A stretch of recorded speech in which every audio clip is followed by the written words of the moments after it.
want to talk to you about how we as parents who are reading stories at home, how we can become better readers. And I'm not talking about pronouncing the words, but how we can become more animated to make our reading time really, really fun for the kids and for us. Oh, well, besides watching my channel, just putting me on. I'm kidding. That I'm there to give you a break so that you can get something else done and have your kids know that they're safe. But I always believe you're not reading a story to your kid. You're sharing a story. You're sharing it. And if you can remember that perspective, it's like, I have something, even though I don't have it memorized, I've never read it before, but I have something I'm excited about and I have to share it with you.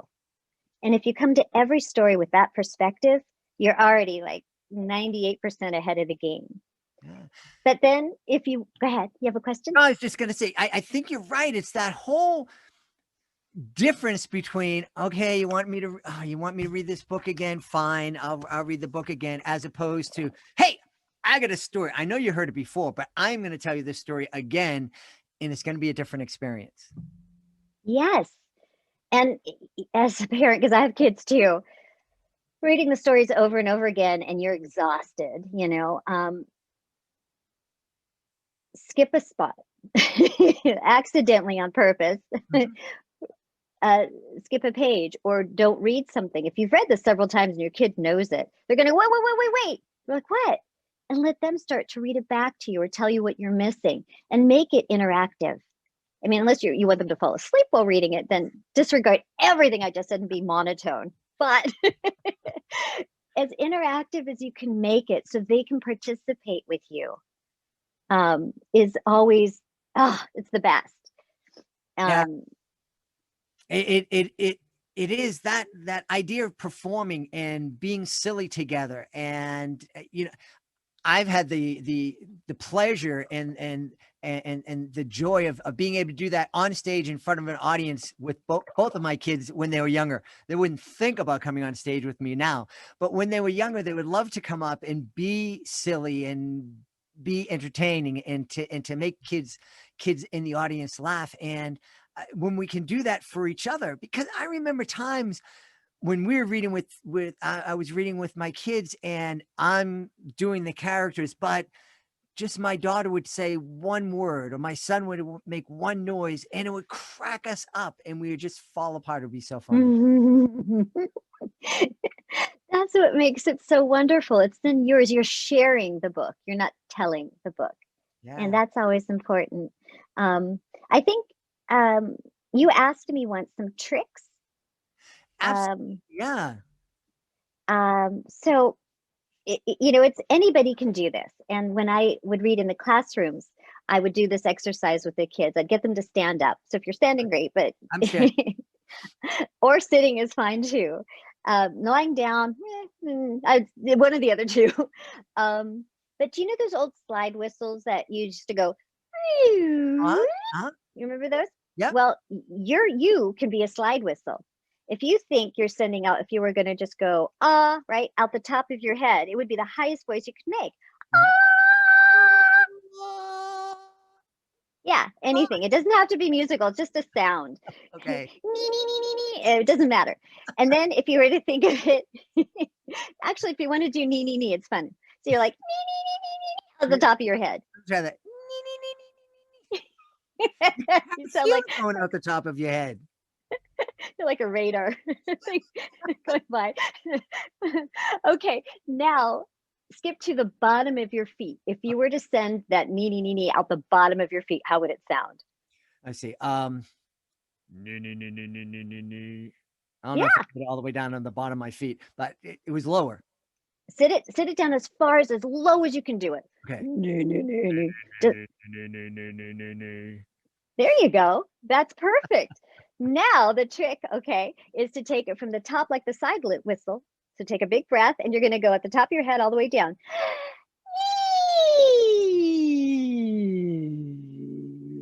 As far as you can. Okay. Here you go. Big breath in.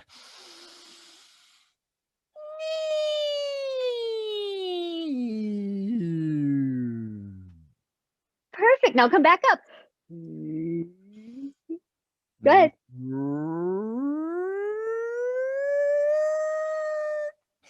Higher. You can go a little higher. E's work. Go E. So now you know you've got a range. You've got this huge range in your body. So what you can do, and if I remember one of your sayings, which I love, is respect and kindness. Ah, yes, yes. The magic between us is respect and kindness. I love that. So if you were to say out of the top of your head in your highest voice, respect and kindness. Okay. Respect and kindness. Very good. Now think out your eyes. Respect. Make your eyes really big. All right. Respect. Respect. And kindness. Respect and kindness. Great. Now hold your nose, because this is nasal. You could do it holding your nose or without. It's the same sound, but you could hold it and say, respect and kindness. Respect and kindness. Do you hear all the different characters you have already? and now you can do it in the back of your throat.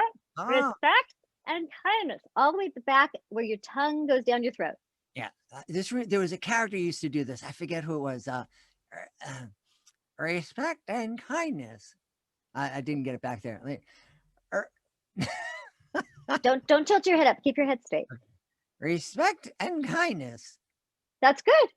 That's really good. And if you were to go, respect and kindness, and give it a shake, like shake your body, you'd sound like an old person. Respect and kindness.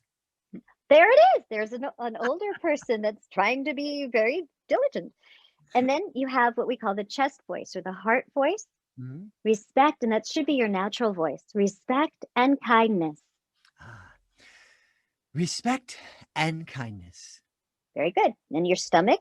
So push your tummy out like you're filling it with air, but like you're filling a balloon. Push your tummy all the way out. And then squeeze it in. Respect, or try not to squeeze it in. Like you're trying to hold it out. Don't let your stomach come back in, and say respect and kindness. Respect and kindness. Oh my gosh. See, you have another character. Now, try your feet as low as you can go. Respect and kindness. Okay, here we go. Respect and kindness. There you go. So now those are called placements. So if you're reading a story that has different characters, remember there's one character that always does this.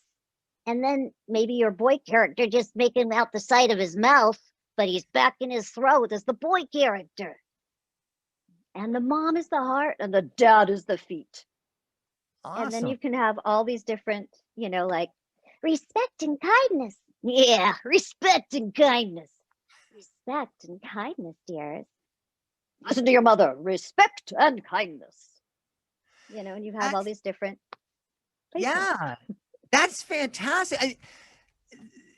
Because it kind of just breaks it down. I don't think we think of it like, when you're trying to play basketball, you learn how to dribble, and then you learn how to shoot and how you do the different shots.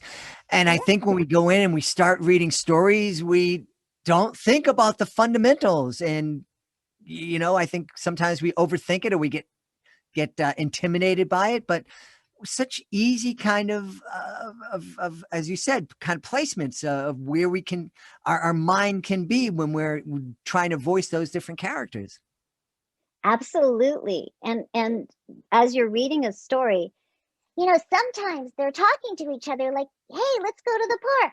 I don't feel like the park. Oh, come on. Nah. You have to be able to flip it back and forth.